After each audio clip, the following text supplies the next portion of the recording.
뛰어난 업적을 남긴 위인들이나 천재적 재능을 가진 예술가와 같이 인류의 역사엔 수많은 주인공들의 이야기로 가득한데요. 그들의 발자취를 가만히 따라가다 보면 항상 뒤에서 그들을 도왔던 조력자들을 만날 수 있습니다. 대표적으로 조선왕조 500년 역사에 가장 태평성대로 손꼽히는 세종대왕 시대에 문화와 예술이 꼽힐 수 있었던 때에는 깊은 충성심으로 왕을 도왔던 집현전 학자들이 있었고요. 오늘날 세계적 기업인으로 우뚝 선 빌 게이츠가 있기까지는 일명 진짜 두뇌로 불리는 마이크로소프트사의 설립과 발전에 기여한 폴 앨런이 있었죠. 오늘 청산뉴스에서 모신 분은요. 이 시대에 새로운 일을 시작하는 분들에게 아주 꼭 필요한 조력자가 아닐까 싶습니다. 김웅 변리사님을 큰 박수로 모셔보겠습니다. 안녕하세요. 변리사님 오늘 어떤 강연 들을 수 있을까요? 예. 오늘은 좀 청년분들한테 좀 다소 생소할 수 있는 그런 변리사라는 직업에 대해서 뭐 제가 하는 일과 삶 같은 것으로서 좀 이제 설명을 드리려고 하고 있고, 네. 그다음에 이제 변리사들이 아무래도 기업들하고 일을 많이 하다 보니까 이제 기업의 전략을 좀 알아두는 게 좋잖아요. 그런 것들을 좀 말씀드리려고 하고 있습니다. 예. 네, 오늘 강연 기대해 보겠습니다. 생각의 흐름이다 청산뉴스 김웅 변리사님의 강연을 박수로 청해 볼게요.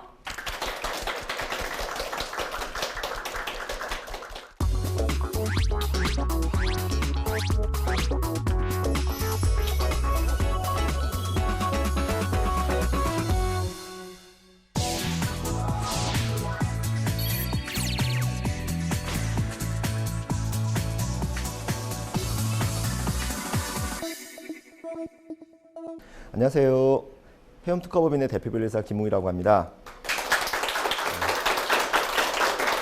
자, 오늘은 제가 일단 우리 청년분들한테 좀 익숙하진 않죠. 우리 변리사라는 직업과 그런 생활에 대해서 좀 말씀을 좀 드릴 거예요. 그리고 이제 저희들이 가장 뭐 보람을 느끼는 그런 것들을 좀 말씀드리면서 우리 청년분들께서 변리사가 이런 일을 하는 거구나. 그리고 또 변리사들이 이런 일을 하니까 어떤 또 도움을 받을 수 있구나. 이런 것들을 좀 많이 아셨으면 좋겠습니다.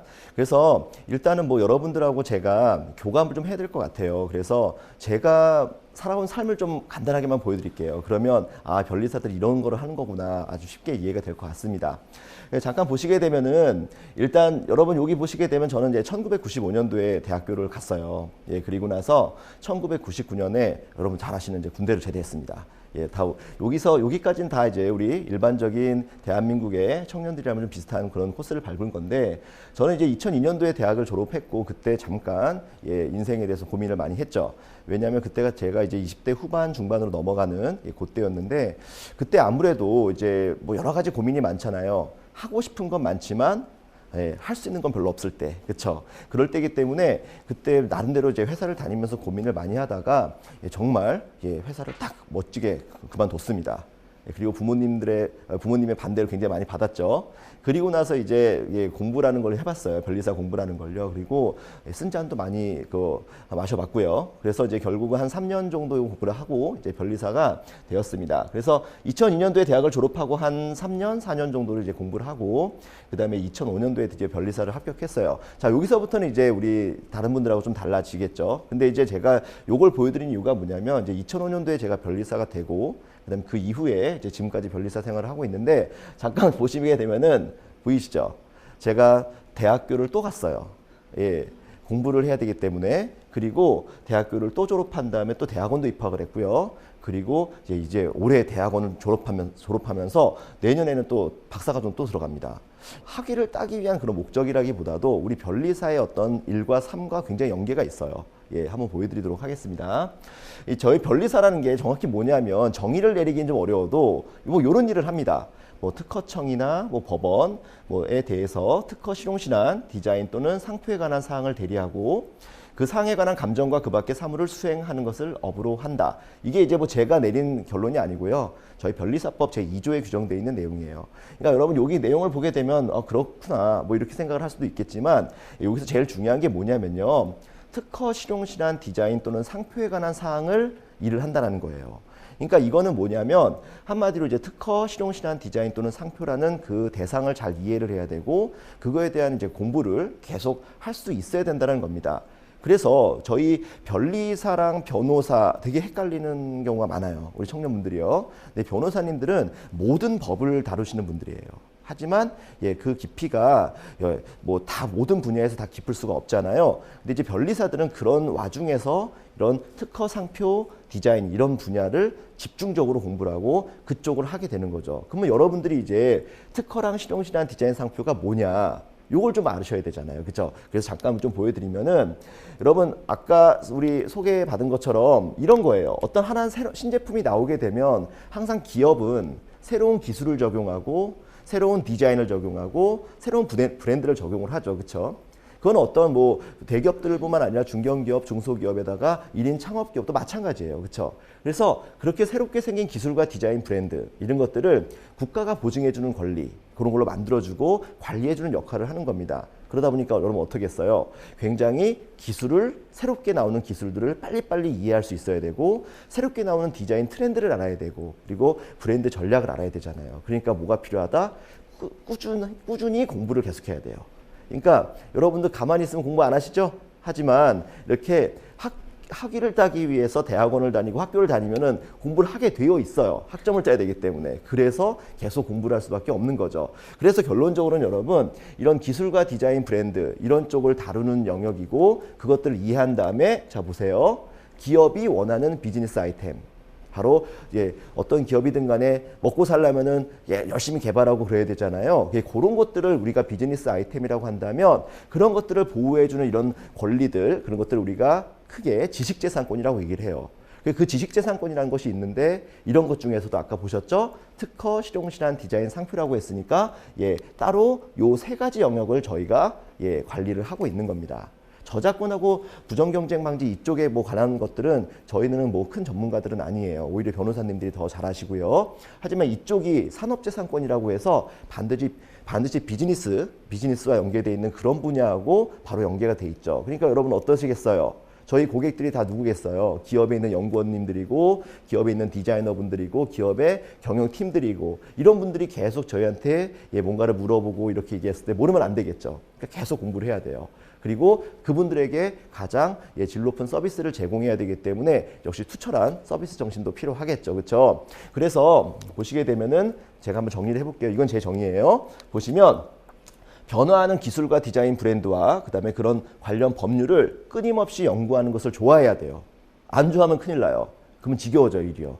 그리고 너무너무 일이 힘들어져요. 하지만 그런 것들을 계속 접하는 것들을 아주 흥미롭게 접근하고 그런 걸 알 때마다 막 공부하고 싶은 막 의욕이 생기고 그런 마음이 있으시다고 한다면 좋습니다. 아주 좋은 직업이에요. 그렇죠? 두 번째는 역시 뭐 의사도 그렇고 변호사님들도 그렇고 저희 변리사도 마찬가지지만 서비스예요. 그렇죠? 서비스이기 때문에 의료 서비스, 법률 서비스, 특허 서비스. 그렇죠? 그래서 결국은 투철한 서비스 정신이 있어야 돼요. 나보다는 우리 고객 입장에서 일을 해야 되죠.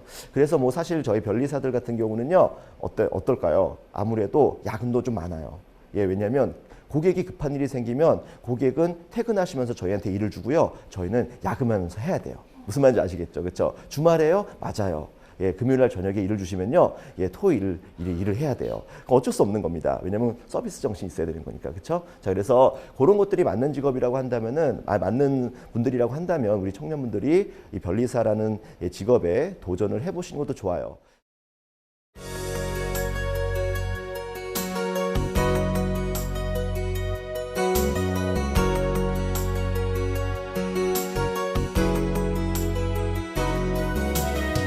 여러분 이제 가장 우리 청년분들이 저도 이제 20대 후반에 고민을 했지만 그 직업에 대한 어떤 보람을 느낄 수 없다고 한다면 그 직업에 만족을 못 하죠. 그럼 제가 그러면은 느끼는 만족감은 뭘까요? 돈 버는 거요? 아주 만족스러워요. 하지만 그게 중요한 게 아니고요. 제일 중요한 거는 내가 뭔가 살아있어서 내가 살아있는 존재가 될 수 있다라는 거 그런 게 굉장히 중요하잖아요. 그래서 보시게 되면 저 같은 사람들이 변리사들이 가장 이제 보람을 느끼는 부분은요. 어떤 거겠어요? 저희 고객이요. 성공하는 거예요. 특히 제가 담당했던 이제 사건을 하나 보여드릴 건데 그분은 정말 저를 처음에 만났을 때는 너무나 힘드셨고 처음에 사업을 시작하는 그런 상황이어서 자금도 그렇게 많이 부족해가지고 아주 힘들었던 분입니다. 그러나 몇 년 만에 수십억대 자산가가 되셨어요. 예, 그런 걸 보면서 그분이 수십억 벌 때 저는 예, 크게 벌지 않습니다. 하지만 예, 그분이 성공하면서 항상 이제 그분이 이제 예, 커가시는 모습을 볼 때마다 되게 보람을 느끼고 그렇기 때문에 또 어떻게 돼요? 그분하고는 정말 예, 오랜 우정을 나눈 것처럼 막역한 사이가 되죠. 그럴 때 여러분 제일 보람을 느끼겠죠, 그렇죠? 자, 계속 한번 보겠습니다. 여러분 혹시 이 제품을 아시나요? 메모보드라는 제품인데요. 여러분 이 제품을 제가 좀 소개해드리고 싶어요. 왜냐하면 이 제품을 만드신 분이 바로 저랑 아까 얘기했던 저에게 가장 큰 보람을 예, 주셨던 제 변리사 12년차 경력에서 가장 예, 기억에 남는 분이에요. 자, 여러분 이 제품이 뭐냐면 예, 아마 한 번쯤은 보셨을 것도 같고요. 못 보신 분도 계실 거예요. 그냥 컴퓨터 모니터에 붙이는 포스트잇을 붙이는 그런 메모보드예요. 판입니다. 여러분 요게 정말 단순하고 별거 아닌 것처럼 보이죠. 근데요, 요게요, 이분에게 예, 몇십억의 예, 수입을 올릴 수 있게끔 해준 그런 예, 아이템이에요. 자, 그러면 이분의 히스토리를 잠깐 보여드릴게요. 자, 여러분 이 제품이요, 요거는 이제 우리 청년분들하고 또 연계가 될 수 있는 부분인데 창업하시는 분들 이런 분들이 많이 참고해 주셨으면 좋을 것 같아요. 자, 이분이 저를 처음에 만났을 때 이분이 이걸 딱 보여주셨을 때 이게 뭔데? 라고 했었어요. 자, 근데 여러분 이분이 저한테 얘기를 해주시는데 깜짝 놀랐습니다. 자, 여러분 예전에 혹시 뚱뚱한 막 컴퓨터 모니터 아시죠?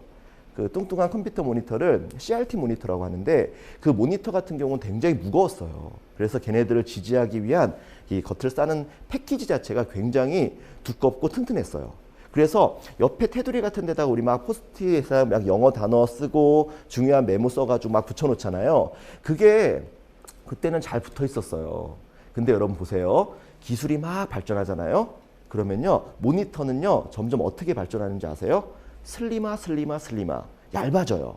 얇아지다 보니까 여기 보세요. 이런 컴퓨터 모니터의 테두리가 얇아지니까 자꾸 포스트잇이 뚝뚝 떨어집니다. 근데 여러분 저 같은 사람들은요, 이 법을 하는 사람들은 창의적이지 못해요. 그래서 저희들은 그런 게 떨어지면 낙엽이 떨어지나? 이렇게 생각을 하지, 예, 그걸 갖고 뭔가 해결하려고 하지 않습니다. 자, 근데 이분은 어떻게 생각한 겁니까? 포스트잇이 자꾸 떨어진다. 그런 문제점을 적어놓은 다음에 그걸 계속 바라보면서 솔루션을 계속 고민을 한 거예요. 그러다가 드디어 터진 거예요. 자, 뭐냐면 포스트잇이 떨어지는 걸 어떻게 해요? 예, 투명한 이렇게 네모난 직사각형의 아크릴판을 쫙 오려가지고요. 예, 어디서는 구할 수 있는 양면 테이프를 딱 붙여가지고 이렇게 딱 붙였어요. 붙이고 나서 그 위에다 포스트잇을 붙였더니 걔가 떨어지질 않아요. 왜? 넓은 면을 확보해줬죠? 그리고 예, 포스트잇 자체가 예, 그러니까 넓은 면에 붙으니까 떨어지지 않잖아요. 그리고 아크릴 자체가 뭐예요? 플라스틱이기 때문에 예, 컴퓨터 모니터에서 오는 열을 한번 차단해 주죠. 그러니까 접착력이 떨어지지 않는 거예요. 그래서 이렇게 깔끔하게 정리가 됩니다. 자, 그래서 여러분 이 제품을 저는 처음 봤을 때는 그렇게까지는 몰랐는데요. 이게 드디어 엄청난 상업적 성공에 예, 기여하게 됩니다. 보시게 되면 이제 모니터 메모보드라는 이름을 그때 붙였고요.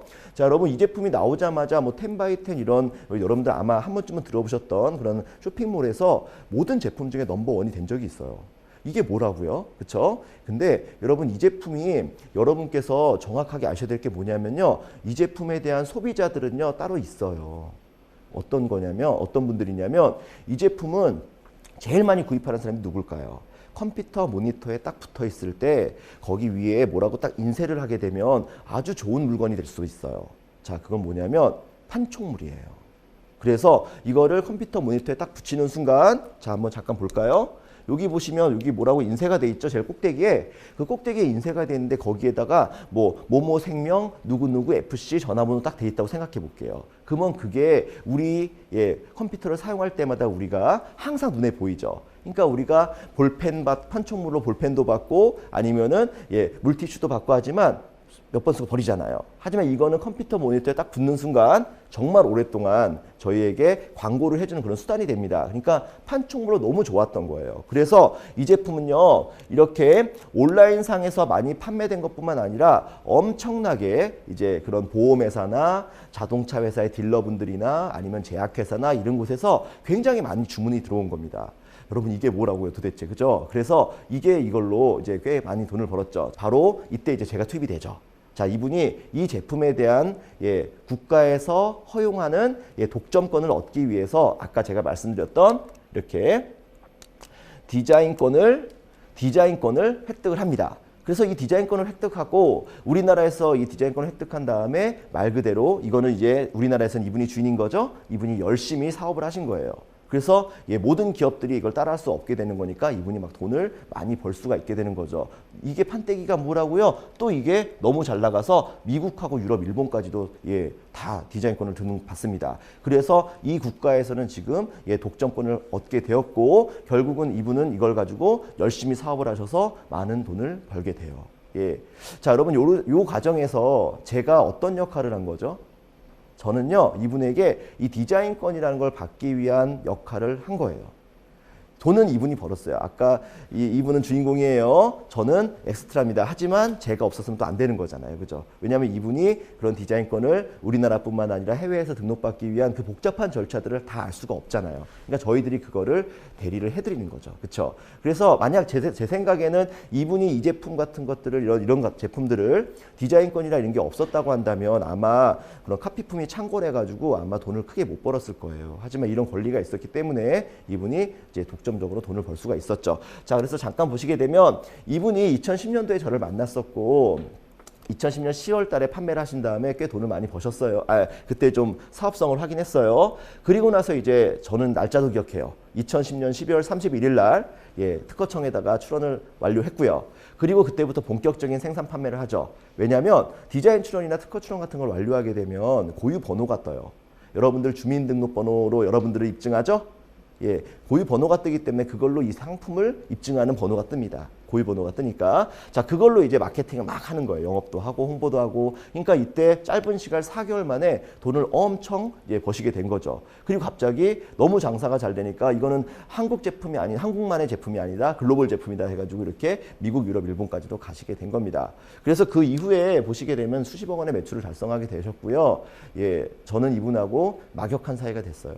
이분이 돈을 잘 벌어서요? 아니에요. 그게 아니고 이분이 성공하는 과정에서 계속 커뮤니케이션을 하면서 계속 그분은 돈을 버니까 이분도 저도 서로 믿고 신뢰하는 관계가 계속 유지가 되겠죠. 그래서 사실 이런 것들이 가장 일을 하면서 보람을 느낍니다. 물론 뭐 일을 하다가 뭐 등록이 안 되거나 소송에서 실패하고 패소하거나 이러면은 가슴도 아프고 그리고 기분도 안 좋고 스트레스도 받습니다. 하지만 이런 것들이 있어야지만 계속 저희가 이 일에 대해 보람을 느끼게 되겠죠. 그렇죠?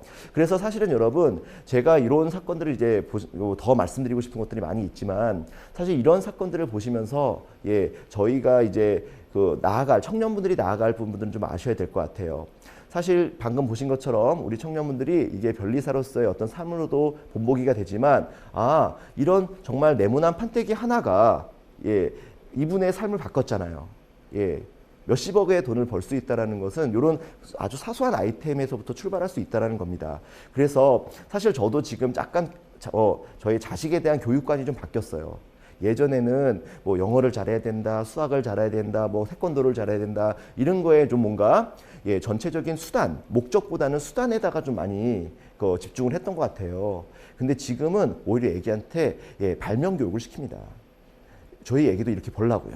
그래서 아빠가 변리사인데, 그렇죠? 그래서 그렇게 애기가 잘 벌면은 애기랑 조기 은퇴를 하려고요. 이 무슨 말인지 아시겠죠? 그러니까 여러분들 다 보세요. 이런 메모보드 같은 그런 제품은요.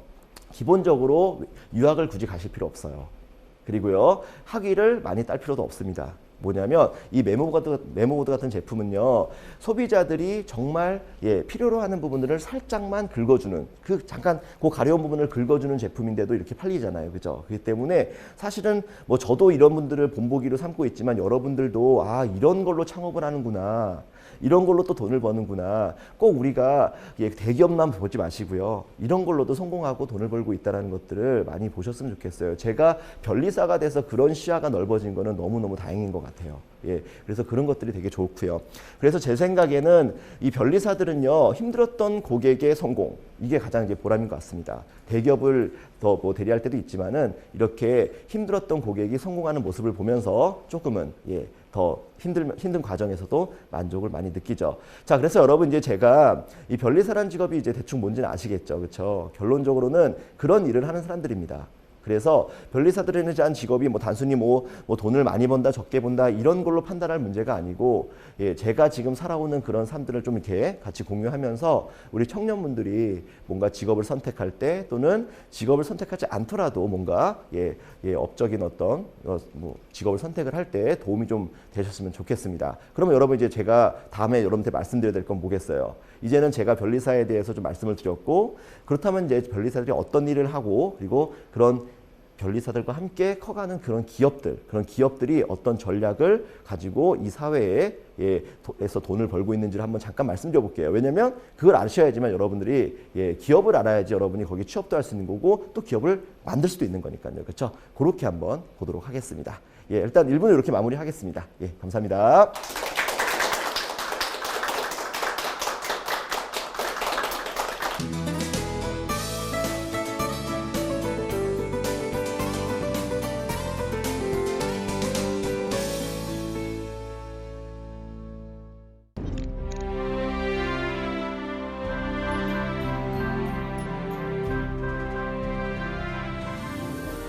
시간엔 변리사들의 일과 삶에 대해서 이야기를 들어봤는데요. 네, 강의를 들으면서 궁금한 점이 있었어요, 변리사님. 네. 변리사를 하시기 전에 네. 다른 직장에 다니셨다고 하셨잖아요. 네. 혹시 어떤 일을 하셨어요? 제가 그 대학교 졸업을 하기 전부터 네. 그 인턴 생활을 좀 했었습니다. 그 당시 이제 그 우리나라가 전반적으로 벤처 기업 붐이 되게 있었어요. 그래서 그 IMF 이후에 이제 창업자들이 많아지면서 벤처 기업 열풍이 있을 때 그 당시 이제 생명공학 벤처 기업에서 네. 인턴 직원으로 일을 계속 했습니다. 그러다가 이제 졸업하고서 계속 하다가 이제 어느 정도 하다가 이제 그 변리사 공부를 하게 된 거죠. 예. 그럼 네. 갑자기 변리사라는 직업을 관심을 가지게 된 계기는 뭐예요?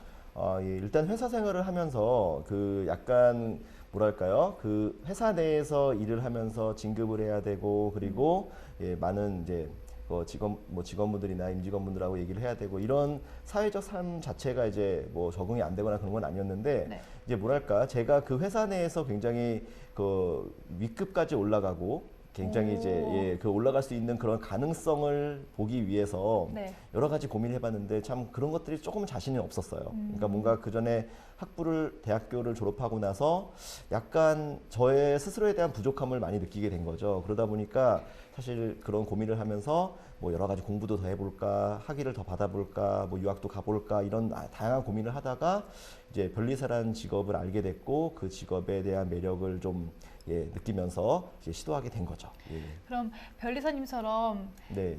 변리사라는 직업에 관심을 느꼈던 청년들이 또 있을 거 아니에요? 네네, 그렇죠. 그러면은 그 지망하는 청년들이 꼭 갖춰야 할 자질은 네. 무엇이라고 생각하세요? 일단은 아까도 뭐 그 변리사 같은 직업의 특성상 네. 말씀을 드렸었지만은 일단 기본적으로 공부하는 걸 굉장히 좋아해야 될 것 같아요. 공부하는 예, 거 그렇죠. 그리고 네. 일단 가장 기본적인 전제는 이 특허나 이런 것들은 이제 전문적인 기술을 알아야 되기 때문에 사실은 이제 뭐 기술이나 뭐 물리, 화학, 생물 이런 좀 어려운 과학 과목들 있잖아요. 네. 그런 것들을 조금 잘 하셔야 됩니다. 그래서 그런 거를 모르면 오셔서 굉장히 고생을 많이 하세요. 예, 그래서 그런 걸 또 많이 아셔야 되겠고 그리고 무엇보다 제일 중요한 거는 근면성이겠죠, 그렇죠? 예, 근면성? 근면성이 제일 중요할 것 같습니다. 성실함도 중요하겠네요. 그렇죠, 성실한 것도 중요하죠. 예. 네. 그러면 마지막으로요. 4차 산업혁명 시대의 변리사라는 직업의 변화 전망은 어떻게 될까요? 일단은 저는 이렇게 생각을 합니다. 우리나라만 기준으로 봐도 네. 우리나라는 그 아시다시피 자원도 그렇게 많지 않고 그렇다고 해서 땅덩어리가 막 넓어가지고 소비자군도 많고 막 이런 것도 아니기 때문에 우리나라는 결국 그 인적 자산, 우리 사람들 한 명 한 명이 있는 그 브레인 자체가 굉장히 저희 자산이라고 생각하기 때문에 그렇다고 한다면 당연히 그 우리 이런 지식재산권이라는 것 자체가 당연히 많은 지원을 받아야 되고 발전을 해야 되는 거고 근데 그런 관리들을 저희 이제 변리사들이 하다 보니까 저는 뭐 아무리 뭐 컴퓨터가 유능해지고 그러더라도 그런 권리를 이해하고 그런 또 권리를 만들어내고 사인 간의 관계를 조절하고 이런 것들에 관련된 부분은 분명히 전망이 좋을 거라고 생각하고 있어요. 예. 그럼 앞으로 변리사라는 직업의 전망은 쭉쭉 더 발전되고 그렇죠. 올라가겠네요. 예. 강연을 들으면서 변리사분들이 기업과 또 사람들을 많이 도와주는 직업이라는 걸 좀 더 확실히 알 수 있어서 좋았던 시간인 것 같은데요. 네, 김웅 변리사님의 강연은 또 다음 시간에도 계속되니까요. 많은 기대 부탁드립니다. 멈춰있던 마음과 생각이 흐르는 시간 청산유수, 다음 시간에 뵙겠습니다.